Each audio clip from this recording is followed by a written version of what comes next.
This is a segment from The Annex, an academic sociology themed podcast. For more, visit us on the web at theannexpodcast.com. And now, a pre recorded interview with Stanford Business School's Gregory Martin. Recently, Gregory and his colleague Stephen W. Webster published Does Residential Sorting Explain Geographic Polarization?, which is due to come out in Political Science Research and Methods. I hope you enjoyed the interview. So I'm here with Gregory J. Martin, an assistant professor of political economics at Stanford School of Business. Thank you for joining me, Gregory. Hi, yeah, thanks, Joseph. Good to be here. So earlier this year, Gregory and his co-author, Stephen W. Webster, put out a really cool paper on residential sorting and political polarization. It's called Does Residential Sorting Explain Geographic Polarization? It's a cool paper with some pretty cool implications, and Gregory was nice enough to sit down with me. Gregory, what is it? Is it in publication? Has it been published yet, or? Yes, so it's not in print yet, but it is available at Political Science Research and Methods. It's online right now. Oh, good. It's published online at least. It should be in print later this year or next year, I guess. Yeah, totally. I was going to say, yeah. So now it'll sit there for anywhere from like 6 months to 2 years. I don't think their backlog is that long, but yeah. Good. All right, let's start off with your background, just so people know where you're coming from. So, which discipline do you come from, and where did you study? Who were your mentors? Yeah, so I'm a bit sort of in between disciplines. My PhD is in political economy. So I actually did my PhD at Stanford GSB. So I've just come back. I was at Emory in the political science department for 5 years after I graduated. So I mean, I think of myself as a political scientist primarily. My training is sort of in between economics and political science. So you go to APSA. I go to APSA. Yes, that's right. And then who are your intellectual role models? Who are my intellectual role models? That's a good question. I mean, my advisor was Steve Callender, who's at the Stanford GSB, and he's also a political economist. Sort of, he's a formal theorist, so he sort of uses game theory and to study politics. And then I also worked a lot with people here in the economics group who are sort of industrial organization economists. So my research is like mostly about sort of the economics of media and sort of how sort of economic incentives of media organizations affect politics.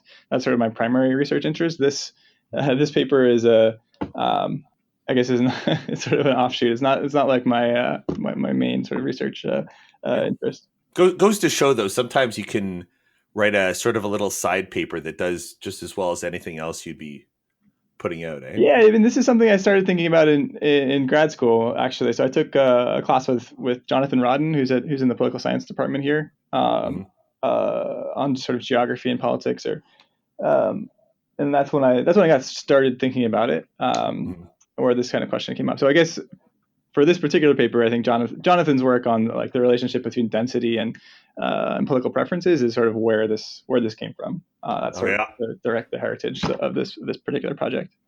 Cool. All right. Well, let's delve right into it, but sort of lay it out for people who don't specialize in politics. So, your paper is on geographic polarization, geographically based political polarization. Can you sort of just give us a basic intro to that concept? Like, what is geographic polarization? Yeah, so I mean, geographic polarization just refers to people with similar political preferences clustering close together to each other in space. So it's I don't know, a simple way or a distinction, I guess, would be between if you think about like two towns that are next to each other, a non-geographically polarized distribution of preferences would be like each of those towns has an equal mix of Democrats and Republicans. A geographically polarized distribution would be one town is like 100% Democrat, the other town is 100% Republican, even though the total fractions of the partisans are constant in those two scenarios. And one of them, there's much more sort of local concentration of political preference, and that's what we're talking about when we say geographic polarization. So it's like a situation in which people who live in a particular area develop or have the same political attitudes or preferences. Like maybe like deep red Alabama versus deep blue Massachusetts, or maybe liberal cities and conservative countrysides, that type of thing. Exactly. Yeah. So that's what we're thinking about is like the concentration of political support in sort of small geographic areas. Yeah. And where are the most meaningful geographic dividing lines in political politics? Is it as simple as city versus country, or the South and the West versus the coast? Like, where are the relevant dividing lines? Yeah, I mean, I think in the U.S. today, I mean, there's certainly a big urban to rural gradient. That's sort of one of the most sort Mm-hmm. of salient political divisions right now. Mm-hmm. Um, although it's much more it's actually much more fine grained than that. So it's not just sort of this broad distinction between cities and rural areas. Even sort of within metropolitan areas or within cities themselves, there are meaningful political divisions, and they tend to correlate pretty strongly with population density. So even sort of um, within metropolitan areas, like the neighborhoods that are more dense, have more people concentrated in a smaller space, tend to be more liberal or tend to vote more democratic, and places that Mm-hmm. are less dense, that are sort of more sparsely populated, tend to be more Republican leaning. I mean that's true, like not just at the broad, like the very macro scale of urban versus rural places, but also Mm-hmm. even like within a city and within a neighborhood, the denser places are where you tend to find Democrats. So like that, that little island of detached single family homes in the middle of a city is probably more likely to be conservative, Yeah, whereas the exactly. part of the with all the high rises is likely to be low. So how do people conventionally explain these dividing lines? Like I'm thinking the big sort. Yeah, so I mean, there's a number of explanations. The big sort that you referenced, that the idea in that book is that people are choosing to live near people like them, essentially. That people are sort of physically sorting themselves into neighborhoods that contain people that agree with them on politics. Um, so So that it's like when Mark Furman moved to Idaho type of thing. yeah, right, exactly. That's the idea that behind that book, that people are sort of choosing to avoid conflict, more or less. Like people want Mhm. to live in a place where everyone agrees with them, so they don't have to encounter any sort of contradiction to their beliefs. But you see there are reasons to question the big sort. Like what are why do you question it? But before we get into your specific empirics, but coming into it, you had reasons to doubt it. Yeah, sure. So I mean, there's other papers that have measured people's preferences for like neighborhood preferences on a variety of dimensions.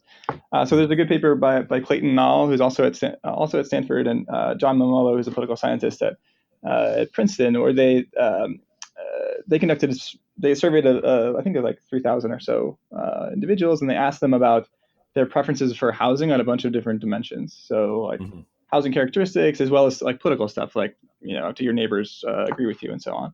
And what they found was that those political dimensions are pretty low down on people's rankings. So the stuff that people really care about is exactly what you would think. It's like affordability of housing, like quality Mhm. of schools, safety of the neighborhood, like these sort of big important things. And politics sort of falls pretty far down the list.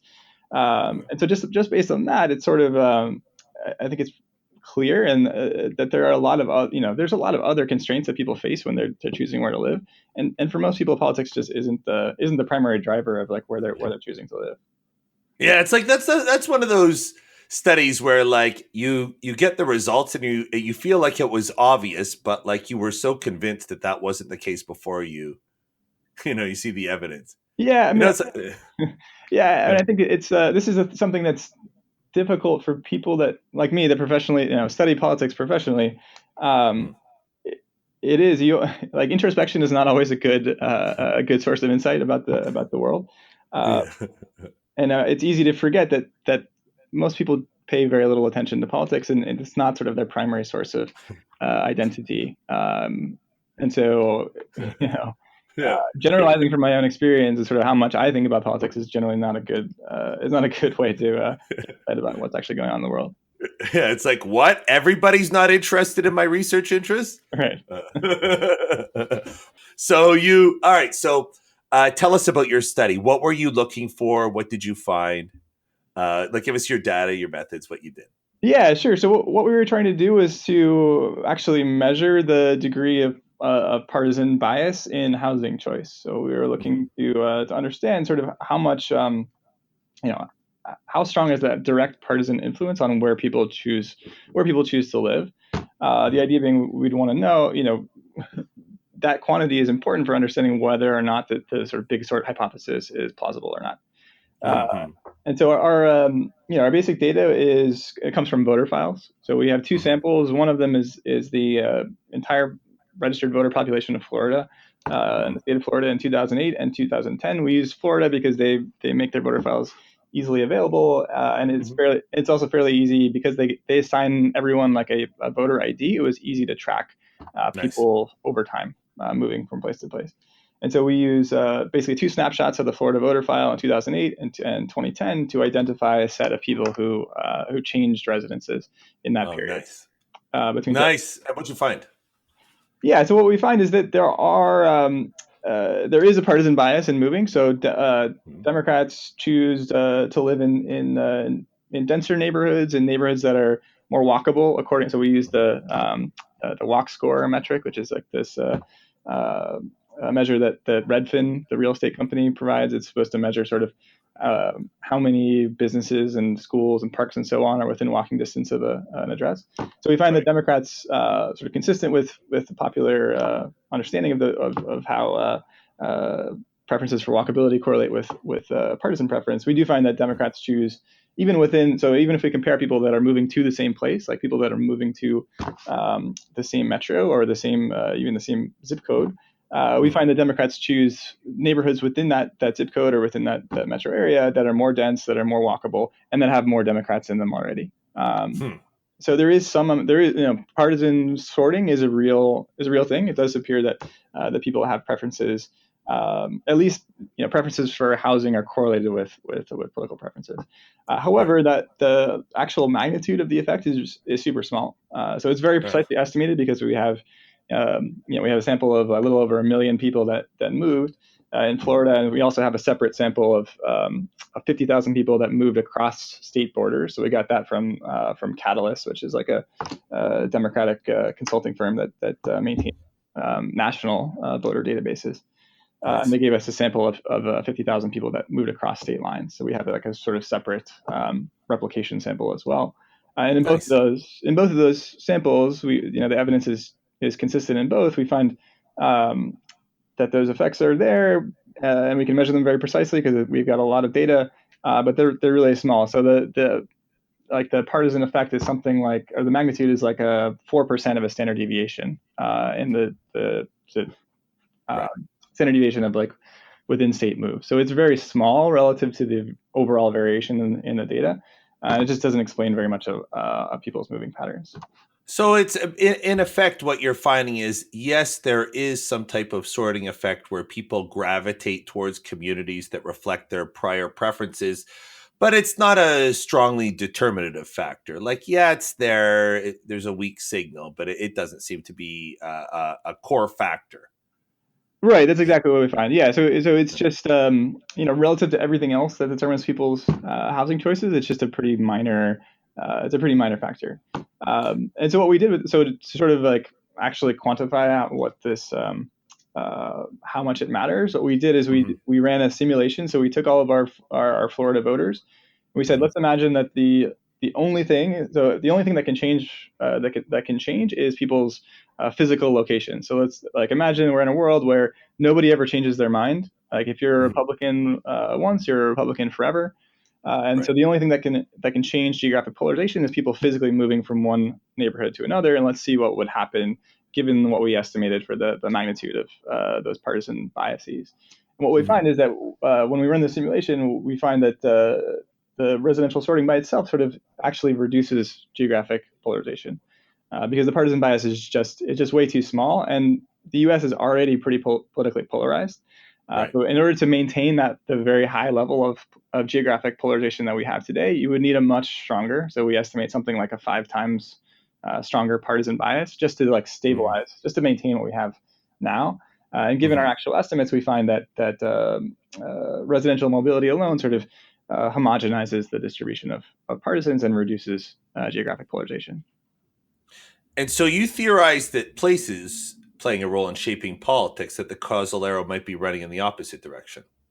Yeah, so I mean, it is true, and this is like robustly true, and has been demonstrated in a lot of different contexts, not just in the U.S. This also holds in other industrialized countries.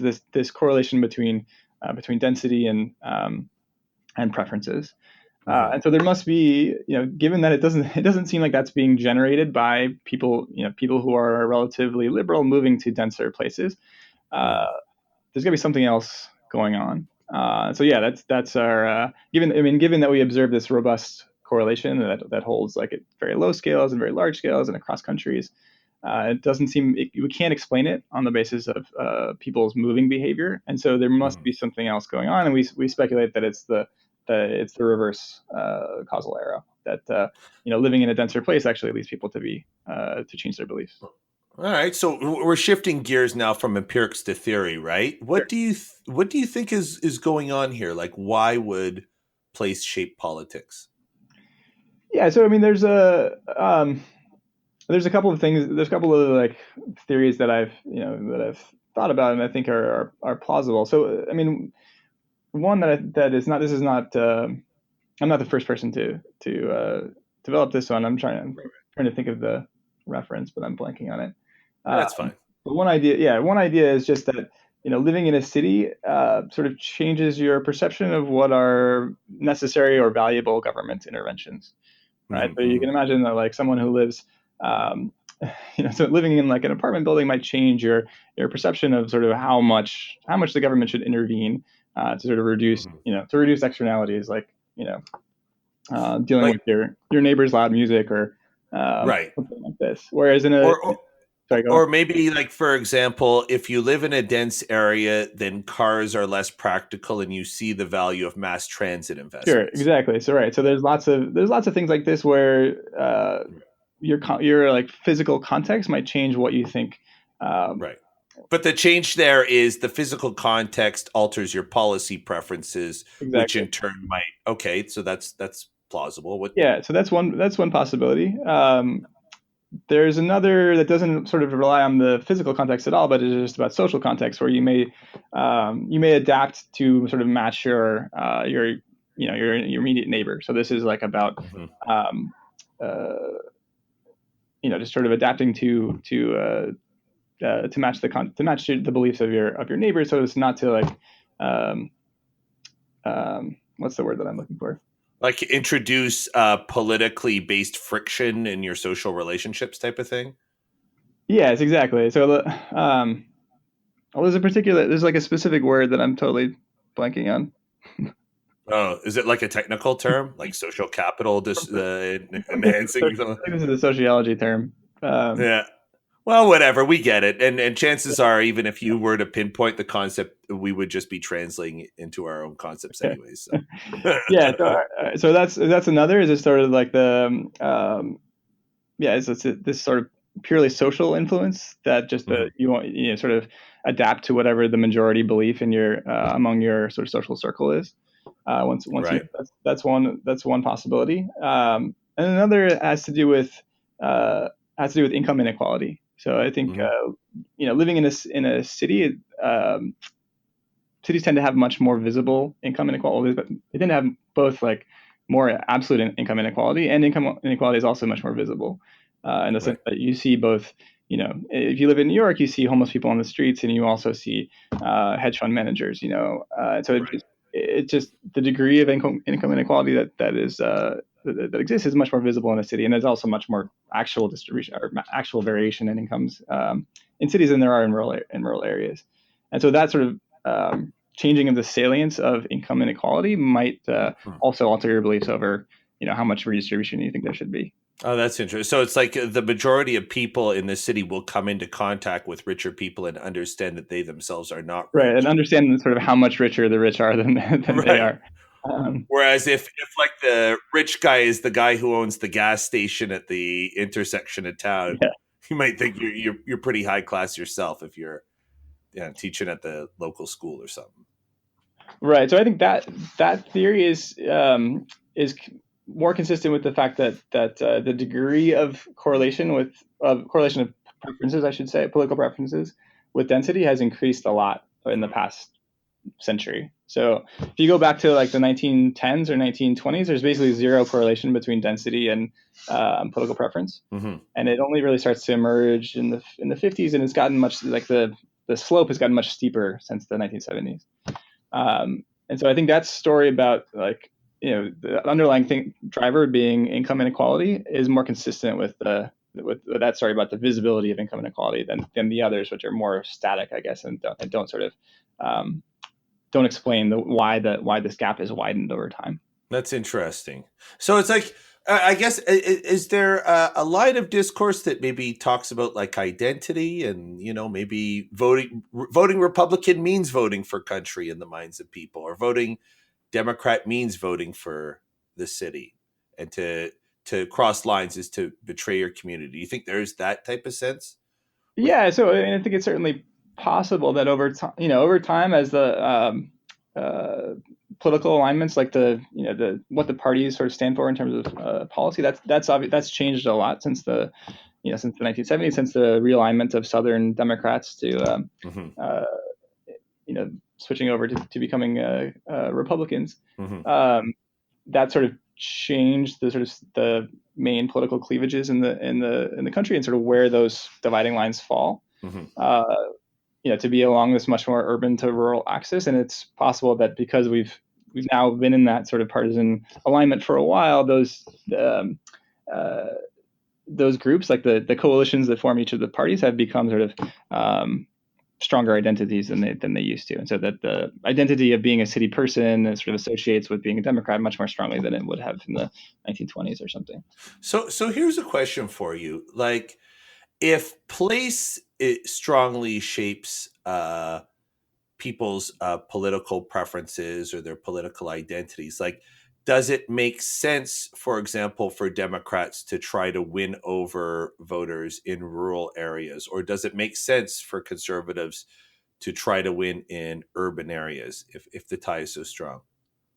Oh yeah, no, I think it certainly does. This particularly for Democrats, this is more of a problem for Democrats than it is for Republicans, because of the malapportionment in most of our legislative institutions in this country. Can you just explain that for people who maybe aren't as plugged in? Oh yeah, sorry. So in the U.S., we have single member districts. Like we have a geographically defined district which is represented by one person, by like your congressman, say in the House of Representatives, which is determined by first past the post voting, right? So that means that because of the the way that this interacts with this correlation between density and preference is that it tends to be that rural places are overrepresented, right? Because Democrats are physically concentrated into a relatively small space. The result is you get a lot of districts, like especially in New York City, there are many districts that consistently vote like 90% Democratic congressional or presidential elections, and that's partially due to gerrymandering. That's like partly intentional on the part of state legislatures, but it's also part of it is just unavoidable, right? Because you have such a concentration of people who support the same party in the same place. It's hard to draw a district. It's hard to draw districts that don't create these very concentrated Democratic strongholds in the center of cities. So even if we had like a nonpartisan districting commission that had no partisan motives, you would still tend to have over concentration of Democrats in a small number of districts, and thus at the level of the legislature, you get overrepresentation of relatively conservative rural areas for that reason. So there's like a systematic disadvantage that Democrats face in getting the reins of power in the federal government. Yeah, so having your supporters be concentrated in cities is a systematic disadvantage, given the way that we apportion seats in Congress and in state legislatures. Because it's geographically based, you don't want to have your supporters concentrated in a single place. You want to have them spread out. Ideally, you'd like to have a slight majority everywhere. Like, that would be the ideal situation for a party. Right. The Democrats have the opposite. They have like a huge majority in a few places, and then they're outnumbered in a much bigger geographic area. That's why, like, whenever you see like those maps, the red and blue maps by congressional district, it looks like the entire country is red, even though Democrats hold a majority. Right. The reason is that they're just concentrated in relatively small areas. And so, yeah, certainly for Democrats, this is a big issue. Right. They, if they want to consistently hold power at the national level and at the state level as well, yeah, I think they need to broaden their base outside of urban areas. It's hard though, right? Because it's like if, for example, if they need to broaden their base, but if place is a determinative factor in political preferences, and not being in an urban area is, what pushes people towards republicanism, well, then that sort of paints a little bit of an unpromising picture. Yeah, so I mean that's true. I mean, place being determinative for political preferences is true, like, given the how the parties are aligned now. Right. And what I mean is, like, the policies that the parties support. So given the alignment that we have today, sort of what distinguishes Republicans from Democrats on policy, given that there is this strong correlation. If that changed, of course, right, the correlation could decrease. And so, Wait, living in cities, just to translate that into sort of non-quantitative language, it's like, so you're saying politics as usual will leave Democrats in with this type of political disadvantage unless the meaning of what differentiates Democrats from Republicans changes. right? I mean, there's no fixed meaning of what it means to be a Democrat, right? The party decides its platform every 2 years, and they could change the platform in a way, and they could change the types of candidates they run, and the issues that they emphasize, and so on, in a way that would reduce the, like, urban rural cleavage and emphasize other kinds of cleavages. So, like, one thing that they could do is run on, they could sort of try to shift politics back to more of the sort of like class dividing line that we used to have back in the in the 1920s and 30s, and away from the sort of education and urban versus rural divisions that we have today, right? By emphasizing different issues, running different kinds of candidates, and so on. And so there's nothing essential or fixed about the correlation between density and party preference, right? It's conditional on the policies and the candidates that the parties are currently adopting and running today. And if they were to change that correlation could change.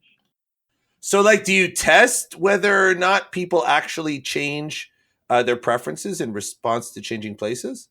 Yeah, we do. So we look at, in the same sample of people that moved, we compare people that moved to relatively Democratic places to people who moved to relatively Republican places, and we find that that conditional on at least the stuff that we can observe, like party affiliation and demographics and so on, people that move to more, so demographically similar people that move to more Republican areas are more likely to switch their party affiliation to the Republican Party, and people who move to more Democratic areas are more likely to switch their party affiliation to Democratic. So there does seem to be it does seem to be more likely that people sort of change to match the characteristics of the place that they moved to.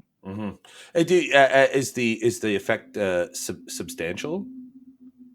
Like the size of the effect? The size of the party change effect. Yeah. I mean, it's still still relatively rare that people change their party affiliation. And also, the base rate is something like it's less than 1%. I'm forgetting the exact numbers. Wow. But the differential, the differential is fairly large. So I think it's. I'll have to go back and look at the paper.